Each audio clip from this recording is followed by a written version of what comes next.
매독환주 할 것인가? 매독환주 할 것인가? 라는 제목으로 하나님 말씀을 전하겠습니다.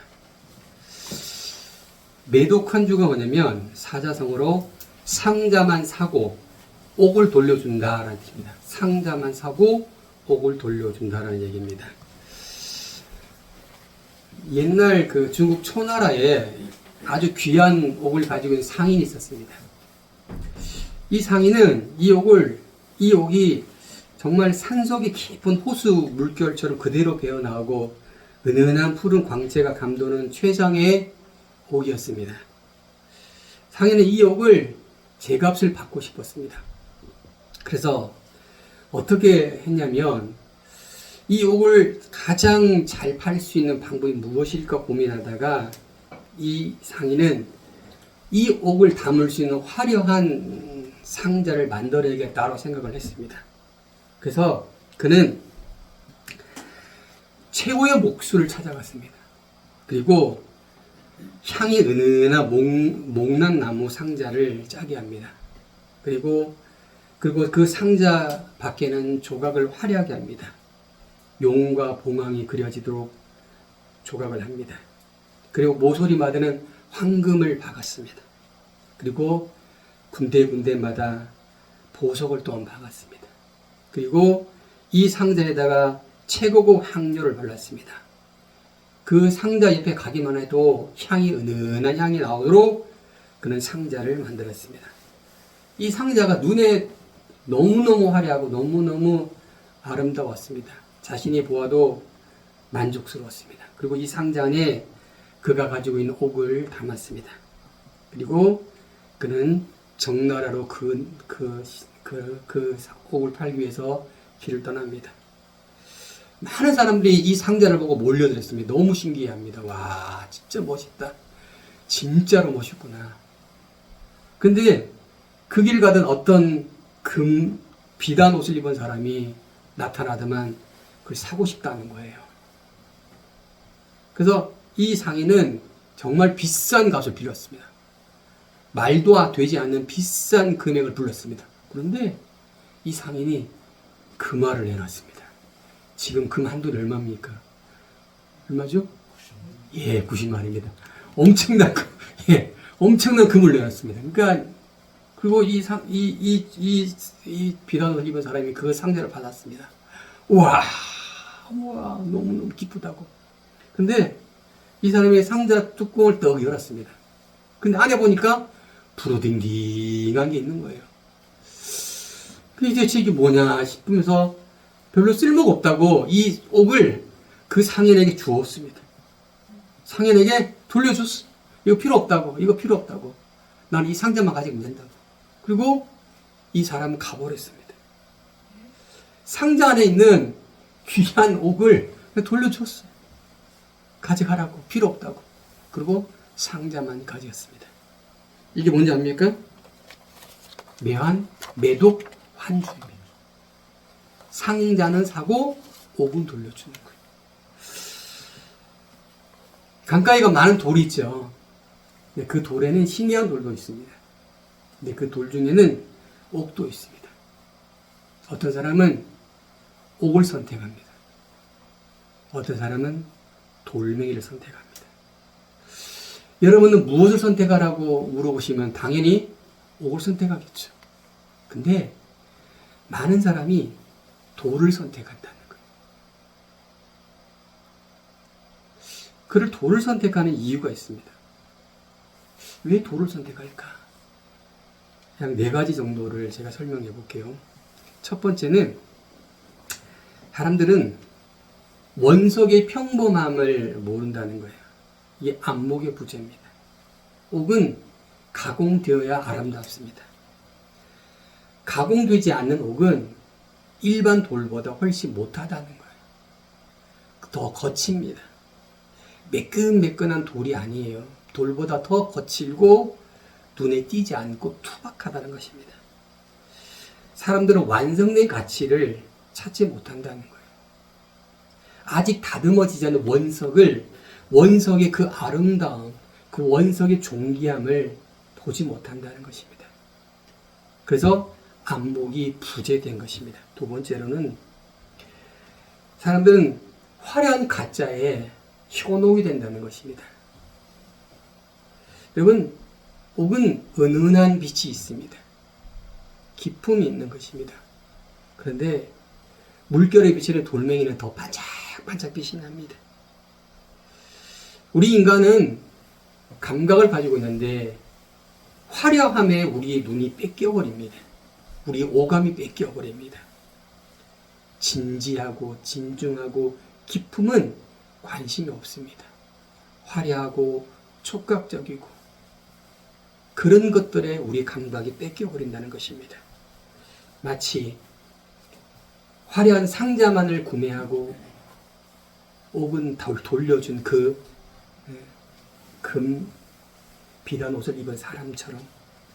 그리고 세 번째로 사람들은 익숙함이 변하다는 거예요. 익숙함. 옥은 귀하기 때문에 다루기 힘듭니다.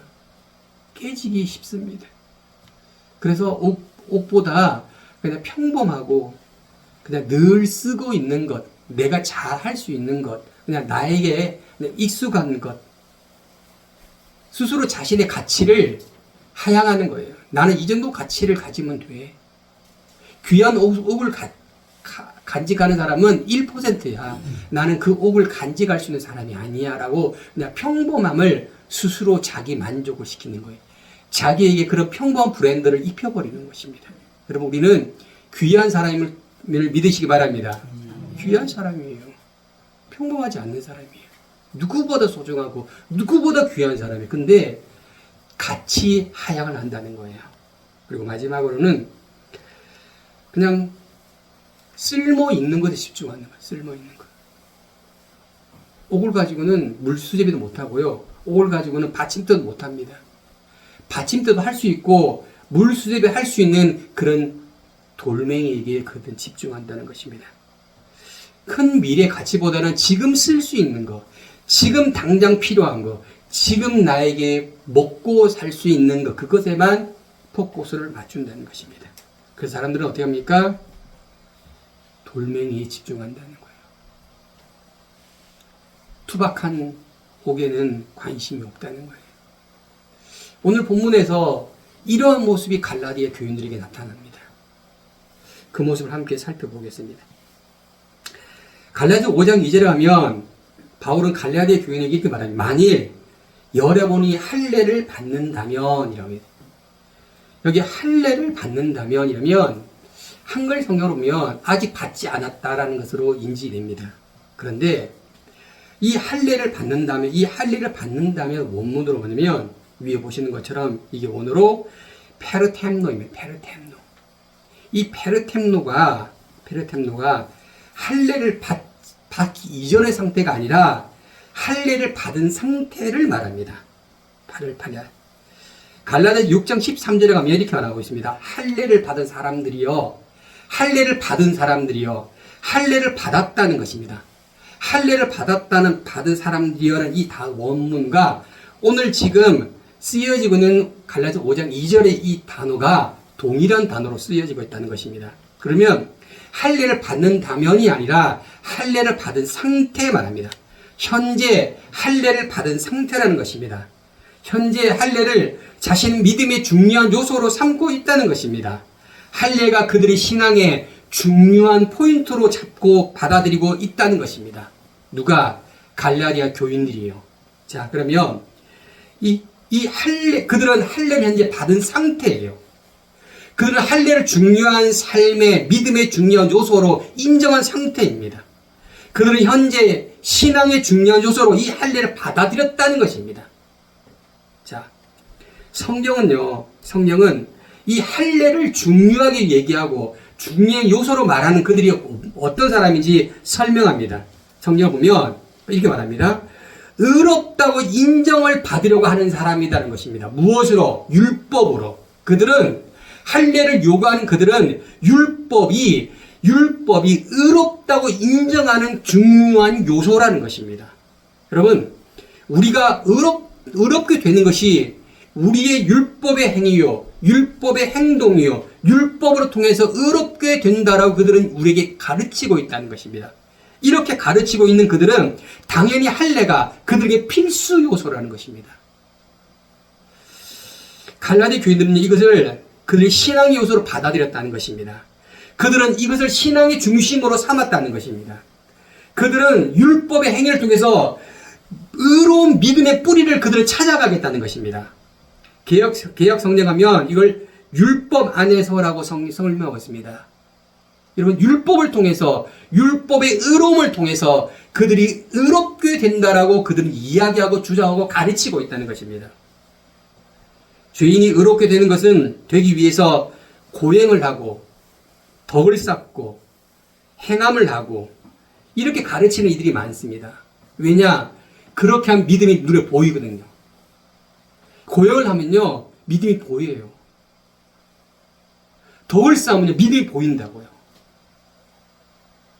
믿음은 우리 눈에 그걸 통해서 그들이 의롭게 되어진다라고 가르치고 있다는 거예요. 우리는 알고 있습니다. 그것이 우리의 믿음을, 우리의 의로움을 줄 수 없다는 것이에요. 근데 그들은 지금 어떻게 가르치고 있느냐, 어떻게 이야기하고 있느냐, 바로 율법이, 그런 행함이 의로움을 주는 중요한 요소라고 그들 가르치고 있고, 갈라디 교회는 그를 받아들이고 있다는 것입니다. 이것이 바로 이방 종교들, 타 종교들의 고도한 전술입니다. 전술.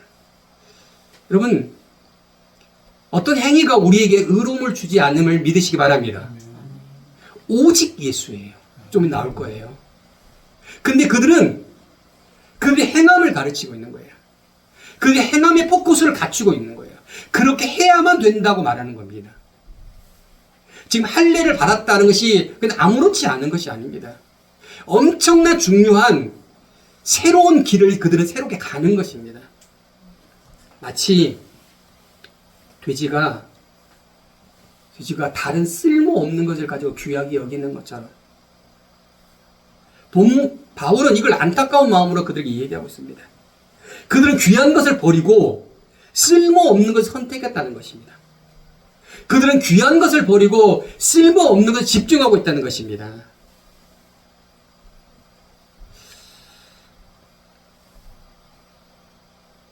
왜 사람들은 귀한 것을 포커싱을 갖지 않습니까? 우리가 말한 것처럼 안목의 부조였습니다. 그들은 뭡니까? 눈에 보이는 것에 현혹됩니다. 그들이 뭡니까? 그들의 심리는 익숙하면 편안합니다. 그들은 뭡니까? 당장 쓸모없는 거예요. 오늘 당장 하나님 오십니까? 오늘 당장 예배드린다고 우리가 뭐가 달라집니까?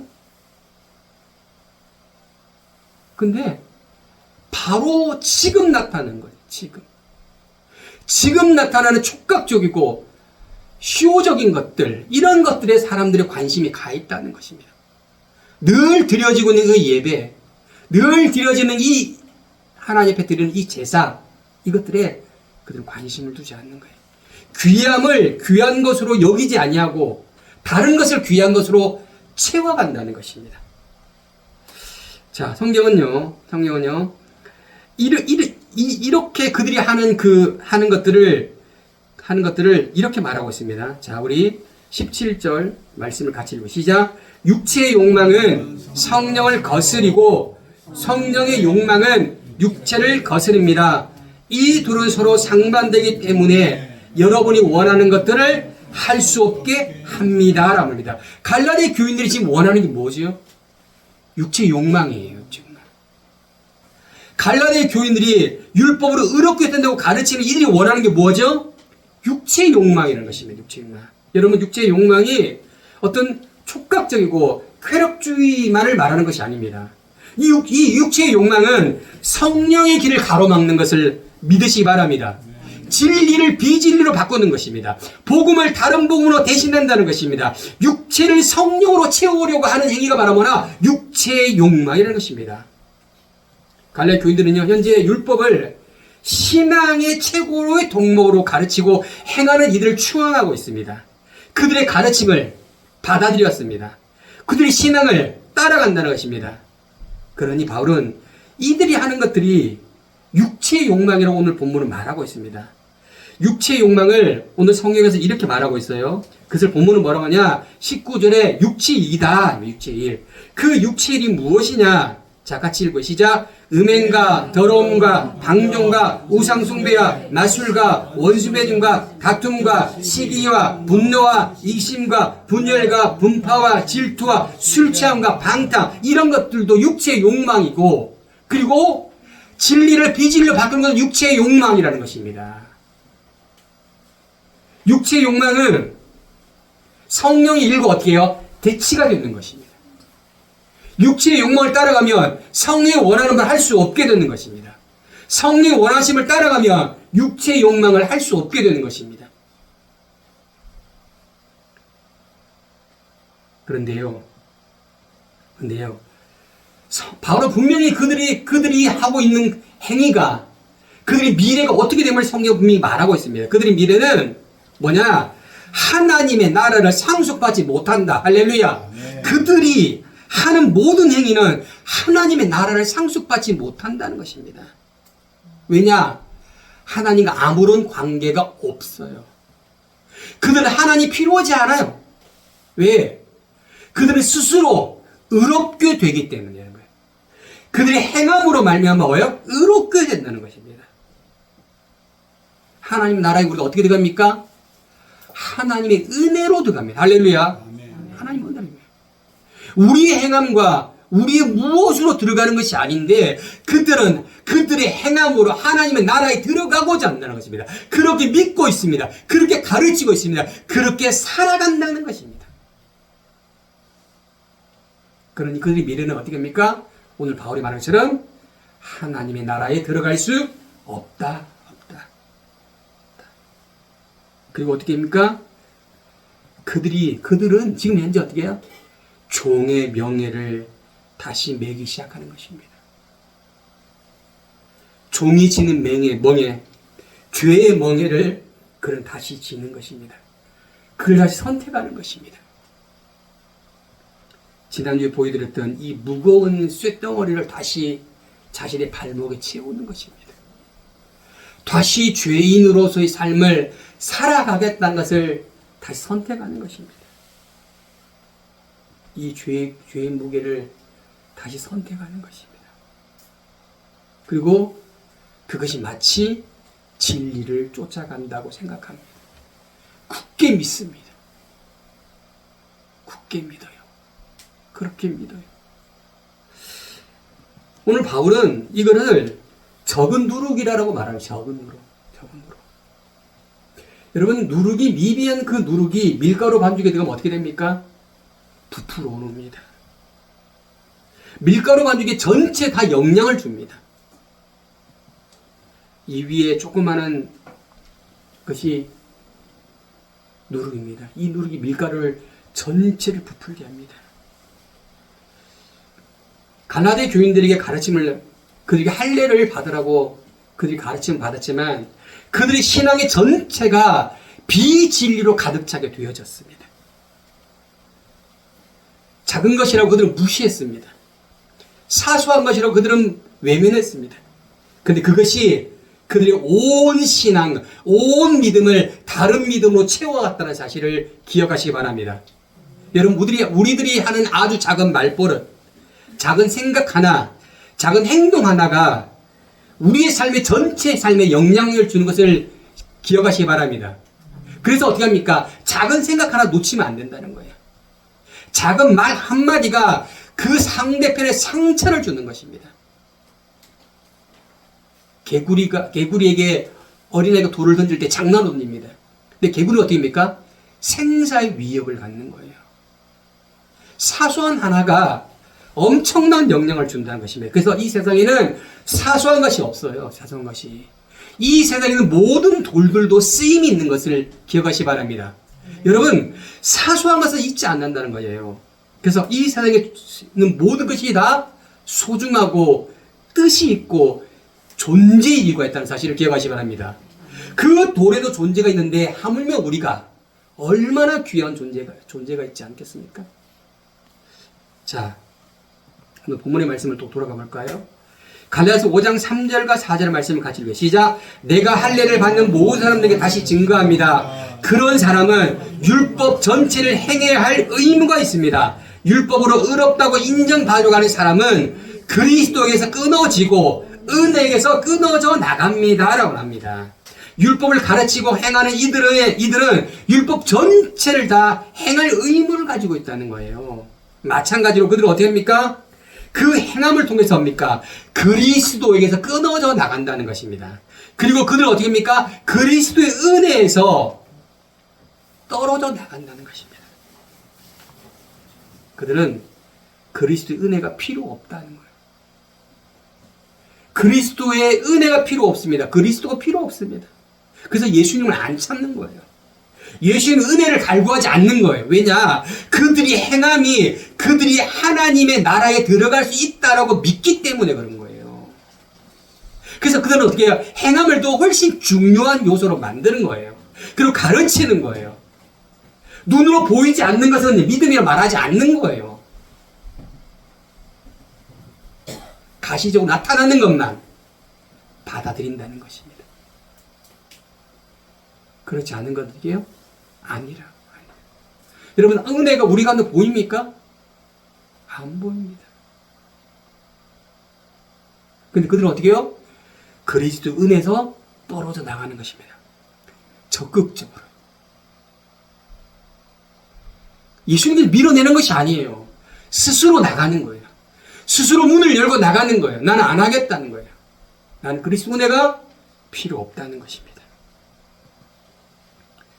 그들은 그리스도 은혜가 필요 없습니다. 왜냐? 율법의 행위로 의롭다고 믿기 때문에 그런 것입니다. 스스로 의로움을 만들어낼 수 있다는 거예요. 스스로 하나님 나라에 들어갈 수 있다는 것입니다.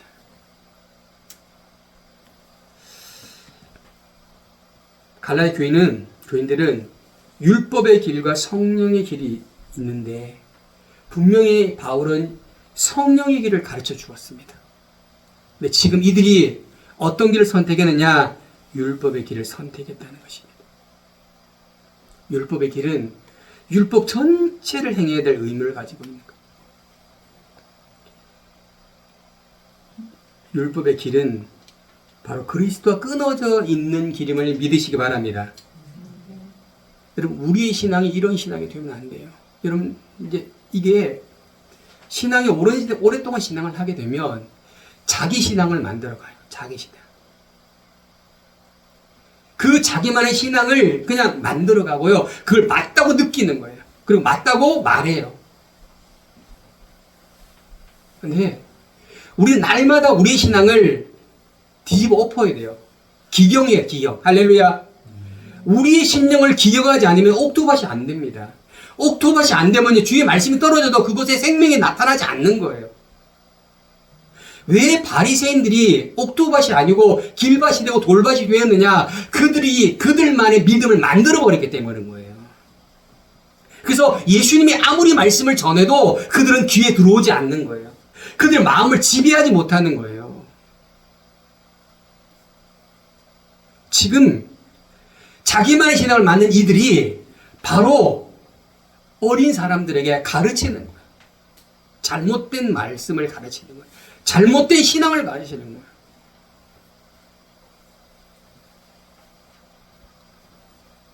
이들의 마지막이 뭔지 압니까?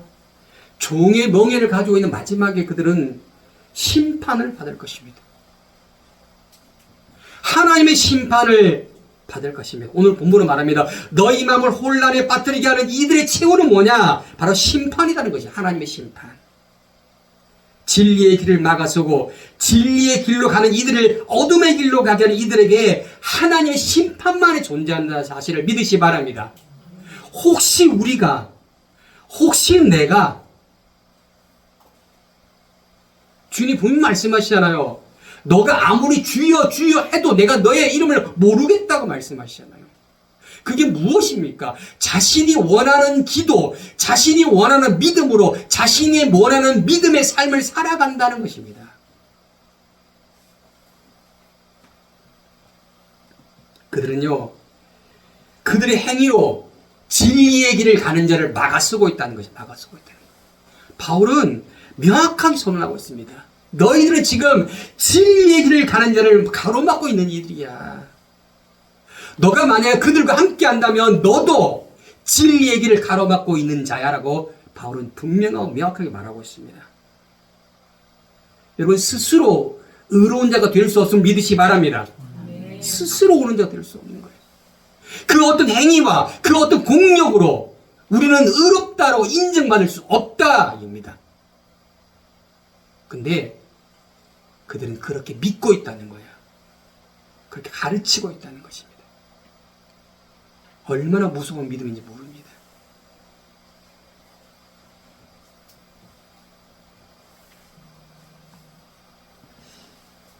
갈라디아 교인들은 선택을 해야 됩니다. 여러분, 우리도 선택을 해야 됩니다. 갈라디아 교인들이 바울이 전한 말씀을 쫓다가 다른 복음을 쫓아갔다는 것입니다. 다른 복음을 받아들였다는 것입니다. 그들은 하나님의 말씀을 중심으로 안 하고 이제 율법을 자신의 신앙의 중심으로 놓았다는 것입니다. 그리고 어떻게 해요? 스스로 혼란에 빠졌다는 것입니다. 왜냐? 그들의 눈이 어둠으로 가득 찼습니다. 그들의 마음이 보이는 것으로 가득 찼습니다. 바울은 이 길을 멈추어서라고 말하고 있습니다. 그 길을 멈추어서라고 바울은 이야기하고 있습니다. 여러분, 우리가 가는 길이 어떤 길인지 다시 한번 살펴보시기를 축복합니다. 살펴보셔야 됩니다. 내가 하는 신앙이 잘하는 신앙인지, 내가 가고 있는 이 믿음이 온전한 믿음인지 다시 한번 스스로를 뒤돌아보아야 되는 것입니다. 그거 하지 않냐고 그냥 막 가면 어떻게 합니까? 내 신앙으로 내 신앙. 말씀과 아무런 관계없는 신앙이 되어지는 것입니다. 여러분, 우리는 어둠의 길을 가다가도 어떻게 다시 돌아와야 되는 거예요. 잘못해 다시 돌아가야 되는 것입니다. 어디로? 진리의 길로 다시 돌아 축복합니다. 그 길로 다시 가셔야 됩니다. 바울은 갈라디아 교인에게 칭찬을 합니다. 뭐라 했잖아요. 7절에 가면, 야, 잘했어. 너희 열심히 잘 달려왔지 않냐? 열심히 진리의 길로 잘 달려왔지 않느냐? 그런데 누가 너희들을 가로막았느냐? 그 진리의 길로 달려가는 그 길에서 누가 너희들을 진리에 순종이 못하겠느냐? 누가 그랬습니까? 누가 진리의 길로 가는 그들을 막았었습니까? 누가 그들을 진리에 순종지 못하겠습니까?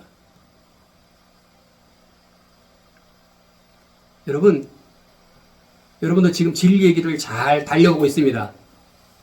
믿으시기 바랍니다. 네. 이거를 삐딱살 타지 마십시오.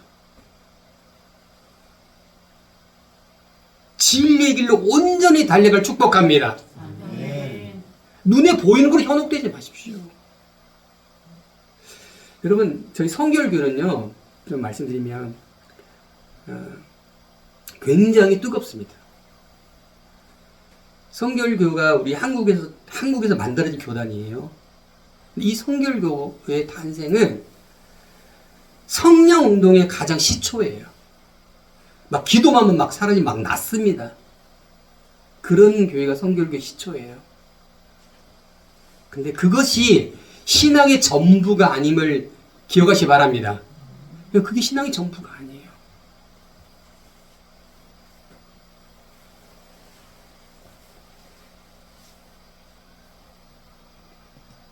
여러분, 이 적은 누력을 간과하지 마십시오. 갈라디 교인들은 이 적은 누력을 간과했어요.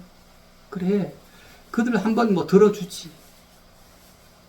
그래, 그들 뭐 해주지. 우리에게 이 적은 누력이 찾아오는 겁니다. 이거를 좌시하지 않기를 축복합니다. 이 적은 누력이 오면 어떻게 합니까? 우리 어떻게 해요? 끊어내야 돼요. 여러분에게 문득 이상한 생각이 들 겁니다. 나도 모르게 내가 계획적으로 의도하지 않는 생각이 나에게 찾아옵니다. 그때 우리가 어떻게 해야죠?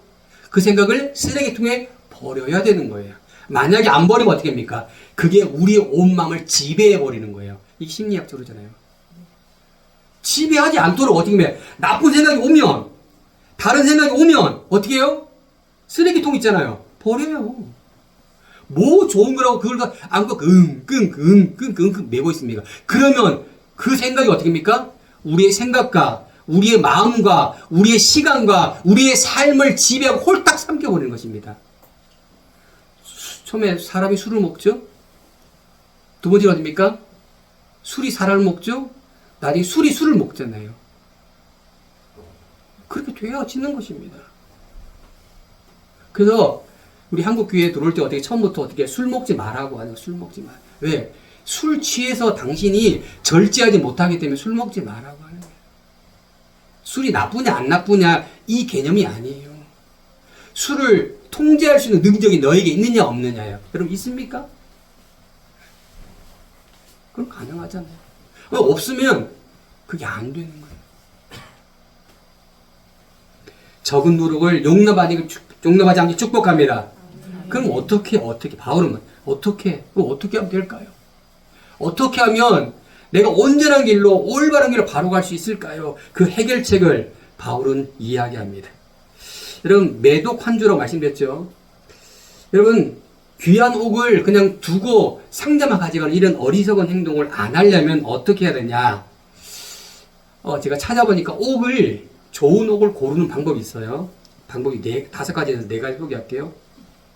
옥을 손바닥이나 얼굴에 대고 온도를 감지하면 좋은 옥을 하면 온도가 나온답니다. 온도의 체크로 옥을 고르는 방법. 두 번째는 소리를 들어봅니다. 소리를 들으면 좋은 옥인지 아닌지 알 수 있답니다. 세 번째로는 그 옥을 후라시로 비춰보면 아름다운 영롱함이 나온답니다. 네 번째로는 스크래치를 냅니다. 좋은 옥은 스크래치가 안 납니다. 나쁜 옥은 스크래치가 난다는 거예요. 좋은 옥을 고르는 방법이 있는 것처럼 진리를 따라가는 신앙의 방법도 있습니다. 바울은 설명합니다. 첫 번째로 5절 오면 성령을 통해야만 진리가 된다. 할렐루야. 아멘. 성령을 통해라는 거예요. 성령을 통하여만 된다는 거예요. 성령이라는 필터가 우리에게 장착이 되어야 되는 거예요. 생각을 했을 때도 삶을 살아갈 때도 성령의 필터를 거치라는 거예요. 성령의 필터를 거치라는 거예요. 두 번째로는 encourage Jesus. 예수 안에 있어라. 할렐루야. 예수 안에 있으라는 거예요. 예수 안에. 내가 지금 어디 안에 있는지를 바라보라는 것입니다. 내가 예수 안에 6절에 그리스도 안에 있기를 바울은 촉구합니다. 예수 안에 있어라. 세 번째로는 5절에 믿음으로 예수를 믿는 믿음으로 진리가 무엇인지를 알고 따라갈 수 있다는 것입니다. 할렐루야. 예수를 믿는 믿음이에요. 중요한 것은 내 믿음이 아니에요. 내가 경험한 믿음이 아니고 예수를 믿는 믿음이에요. 그 믿음으로 그렇게 하라는 것입니다. 바울은 촉구합니다. 어떻게 하면 성령을 통해서 예수 그리스도 안에서 믿음으로 이렇게 새로운 믿음이 되기를 바울은 소망하고 선포하고 있음을 믿으시 바랍니다. 네, 여러분 우리가 따라합시다. 성령을 통해서 예수 그리스도 안에서 믿음으로 네, 이렇게 되길 축복합니다. 그렇게 되면 뭐냐면 의의 소망을 기다리게 되는 거예요. 의의 소망인데 그 소망이 어떤 소망이냐? 의의 소망이에요. 의의 소망. 쓸데없는 소망이 아니에요. 의의 소망을 기다리게 돼요. 여러분도 의의 소망이 기다리는 저와 여러분 측에 축복합니다. 아멘. 의의 소망을 기다려야 돼요. 의의 소망. 하나님이 기뻐하는 의의 소망을 기다리시네요.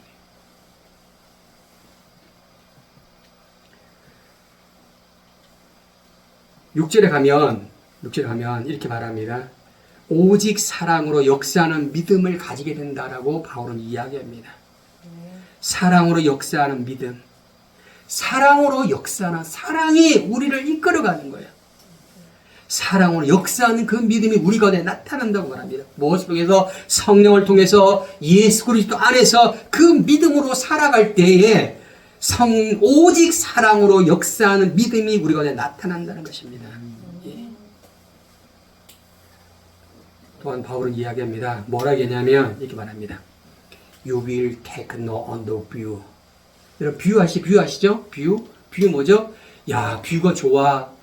예, 뭐 보이는 환경, 경치, 관점 이렇게 말합니다. 당신의 미래에 다른 견해가 없다는 거예요. 당신의 미래에 달리 볼 여지가 없다는 것입니다. 당신의 미래에 이것이 유일한 입장이라는 것입니다. 이것이 바로 You will take no on view입니다. 다른 견해가 없고요. 다른 여지가 없고 only 이것만이라는 것입니다. 오직 예수. 할렐루야. 이것이 우리가 보는 관점이 되어야 한다는 것입니다. 오직 성령을 통해서만 가능하다는 것입니다. 할렐루야. 이것이 우리의 관점이 되어야 되는 것입니다. 이거 안 하니까 할례를 받아도 됩니까? 라고 물어보는 거예요. 혹시 율법으로 우리 하나님 나라 갈 수 있지 않아요? 1,000번에 드리면 되지 않아요? 그런 걸 물어보는 거예요. 왜? 다른 견해를 가지고 있기 때문에, 다른 생각을 가지고 있기 때문에, 다른 사상에 그거 들어가 있기 때문에, 오직 예수, 할렐루야, 이겁니다. 오직 말합니다. 성령을 통해서만 가능하다는 것입니다. 바로 말합니다. 다른 생각 품지 말라는 거예요. 제발 다른 생각 품지 말고, 다른 말 하지 말고, 할렐루야. 다른 생각 풀지 마십시오. 다른 말 하지 마십시오. 오직 성령의 생각, 오직 예수의 생각, 오직 믿음의 생각하게 축복합니다. 예, 이렇게 하시라는 것입니다. 이렇게 하시라는 것입니다. 그리고 바울은 말합니다. 뭐라 말하냐? 이렇게 말해요. 바울은 그들을 기생충으로 생각하는 거예요. 그래서 어떻게 해요? 스스로 거세버려라. 어떻게 하라고요? 스스로 거세버려라. 진리를 막는 그들은 기생충과 같다는 거야. 그들은 아무 쓸모없는 것이랍니다. 그리고 어떻게 해요? 스스로 베어버리는 것입니다. 베어버리라고요. 저희 아들이 이렇게 사마귀가 심했습니다. 손에 사마귀가 났는데 두 손에 양손이 났습니다. 얼마나 사마귀가 심했는지. 저희 아들 사진은 아닌데 이렇게 사마귀가 심했어요. 그냥 냅뒀어요. 그러니까 어떻게 온 전체, 손 전체 사마귀가 났습니다. 이거 어떻게 치료하는지 압니까? 이걸 치료하는 방법은 많은 방법 중인데 쉽게 하는 게 아니면 마이너스 196도에 살을 지지는 거예요. 그럼 살이 어떻게 됩니까? 냉동이 돼요. 냉동. 근데 몇 방만 나오면요 너무너무 아파요. 기겁을 내. 기겁. 살을 얼리는 거예요. 얼리는 거예요. 그래서 세균을 죽이는 것입니다. 그래야만 새 손이 낫는 거예요. 지금은 손이 깨끗해요. 몇 년 동안 그랬습니다. 제가 얼마나 미련했는지 아들 손이 그렇게 되기까지.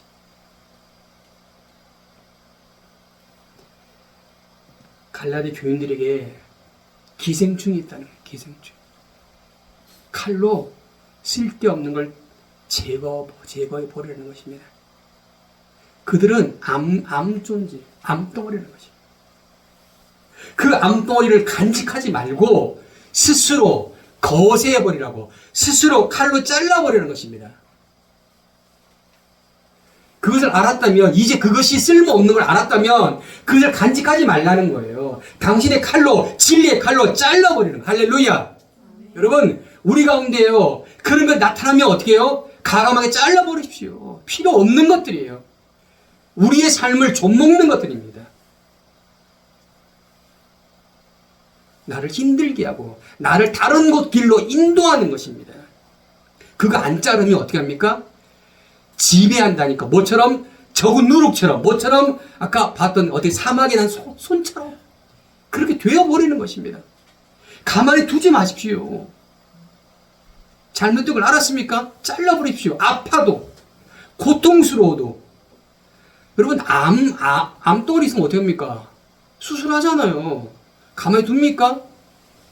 아마 친구하자 합니까? 어느 누구 그렇게 합니까? 아니라니까요. 암을 어떻게 해요? 도련이에요. 도련이에요. 바울은 이렇게 말하고 있는 것입니다.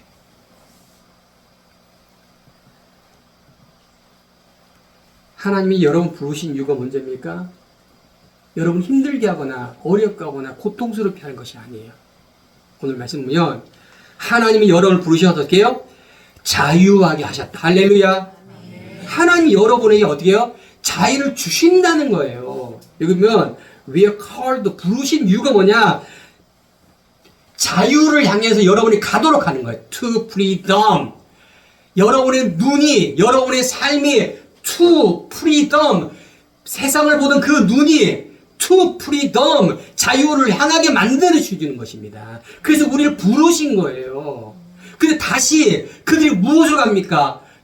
죄의 골짜기로, 어둠의 골짜기로 할례를 통해서 의롭게 되겠다고 가고 있는 저들에게 바울이 종용하고 있는 것입니다. 제발 그 길로 가지 말라는 거예요. 잘못됐다는 거예요. 그건 암덩어리라는 것입니다. 왜 이런 어리석은 행동을 하냐고 말하는 것입니다.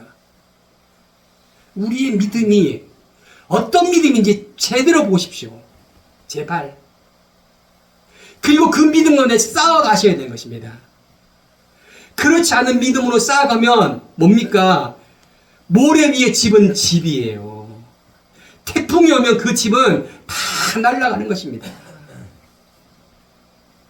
제발 반석의 지킬 축복합니다. 예수 그리스도의 짠 위에 지으셔야 돼요. 그 집만이 온전한 집이 될 것입니다. 예수님께서 우리에게 뭡니까? 자유를 주시면 자유. 예, 자유. 자, 따라 나는 자유자다. 나는 자유자. 예, 자유자입니다. 무엇을 했냐 안 했냐를 가지고 하나님이 따지지 않아. 우리를 부르신 이유가 뭡니까? 너희 눈이, 너희 생각이 자유를 향해 가라는 거예요. 자유를 가라. 그래서 바울은 말하잖아요. 야, 먹는 게 안 먹는 게 뭐가 중요하냐? 어느 날 지키냐 안 지키냐 그게 뭐가 중요하냐?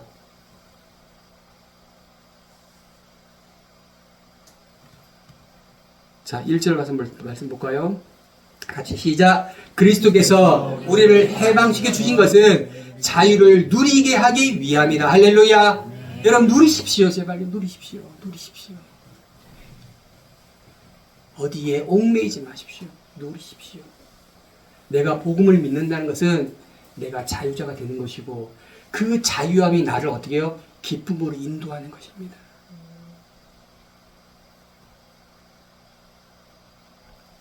하나님이 우리를 어떻게 해요? He 세트 아시죠? 세팅 뭐죠? 그냥 만드는 거예요. 뭘 만듭니까? 자유를 세팅을 만드는 자유 세팅. 내가 예전에 죄로 세팅됐다면 그것을 버리고 어떻게 해요? 자유로 세팅하도록 만드신 거예요. 다시 설계하신 거예요. 우리는 그래서 어떻게 해요? 이신득이 믿음으로 더 의로움을 얻는 거예요. 내가 만드는 게 아니에요. 할렐루야. 우리는 얻는 거예요. 하나님, 그것이 뭐냐? 하나님의 은혜고 그리스도의 은혜인 것입니다. 근데 어떻게 합니까? 스스로 의롭게 되겠다고 하니까 그들이 침범받을 수밖에 없는 거예요. 이런 자유가 우리의 삶 가운데 부어질 축복합니다. 이런 자유의 삶을 살아가게 축복합니다. 우리의 잘못된 선택이 매독한 줄을 하는 거예요. 매독한 줄. 진리의 눈을 가리면 진리를 볼 수가 없습니다. 진리의 눈을 뜨십시오. 진리의 마음을 가져야 성령님을 의지하게 되는 것입니다. 진리의 마음을 가져야 예수님을 찾게 되는 것입니다. 예수 안에 있어야 참 믿음으로 만들어가게 되는 것입니다. 우리의 어리석음이 우리의 삶을, 우리 살아가는 가정을, 우리 살아가는 나의 모든 것들을 잃어버리지 않아야 되는 것입니다. 이것이 진리인지, 이것이 비진리인지, 이것이 예수님이 원하는 것인지, 원하지 않는 것인지 분명히 구별하시기 바랍니다. 분별의 능력이 저희 가운데 있기를 축복합니다. 기도하겠습니다.